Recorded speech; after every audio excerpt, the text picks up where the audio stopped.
বলিউডের জনপ্রিয় নেতা চাঙ্কি পান্ডের কন্যা অভিনেত্রী অনন্যা পান্ডে কৈশোর থেকেই চেহারার আকার নিয়ে নানা রকমের কটাক্ষ শুনতে হয়েছে। তিনি নাকি অস্ত্রোপচার করে নিতম্বের আকৃতি বৃদ্ধি করেছেন, কিন্তু সত্যিই কি নিতম্ব বড় করিয়েছেন নায়িকা?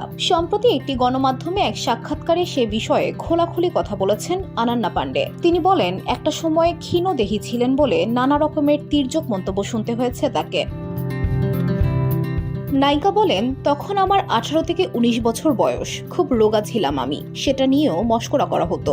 লোকে আমাকে বলতো, আরে তোমার পা দুটো মুরগির ঠ্যাঙের মতো। কেউ আবার বলতো, তোমার চেহারাটাই দেয়াশলাইয়ের কাঠির মতো, তোমার তো স্তন কিংবা নিতম্ব কোনোটাই নেই। তিনি বলেন, এসব অনেক শুনতে হয়েছে আমাকে। এখন বয়স বৃদ্ধির সঙ্গে চেহারাতেও ভার এসেছে, তারপরও নানা তির্যক মন্তব্য শুনতে হচ্ছে তাকে। আনান্নিয়া বলেন, আমি স্বাভাবিকভাবেই বড় হচ্ছি, আমার চেহারাও ভারী হচ্ছে স্বাভাবিকভাবেই, তারপরও কথা শুনতে হচ্ছে আমি নাকি অস্ত্রোপচার করিয়ে নিতম্বের আকার বৃদ্ধি করেছি।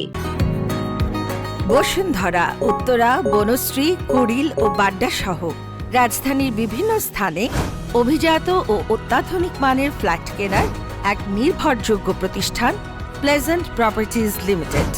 তাই আপনার স্বপ্নের আবাসনের জন্য আজই যোগাযোগ করুন।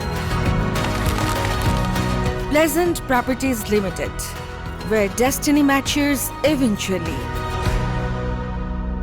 মানুষ যাই করবে, দেখতে যেমনই লাগুক, কটাক্ষ শুনতেই হবে। তিনি বলেন, কিছু মানুষ সমালোচনা করবেই, বিশেষ করে নারীদের উদ্দেশ্যে তির্যক মন্তব্য করা হবেই। পুরুষের এই অভিজ্ঞতার মুখোমুখি হতে হয় বলে মনে হয় না বলে জানান নায়িকা। তবে অভিনয়ের জন্য প্রথম দিকে কটাক্ষের শিকার হয়েছেন অনন্যা পান্ডে। তারকা সন্তান তকমা থাকার কারণে বারবার সমালোচিত হয়েছেন, কিন্তু গত কয়েকটি সিনেমা ও সিরিজে অভিনয় করার পর থেকে প্রশংসিত হতে শুরু করেছেন। খো গায়ে হাম কাহা, কল মি বে ও কন্ট্রোলে তার অভিনয় সাড়া ফেলেছিল।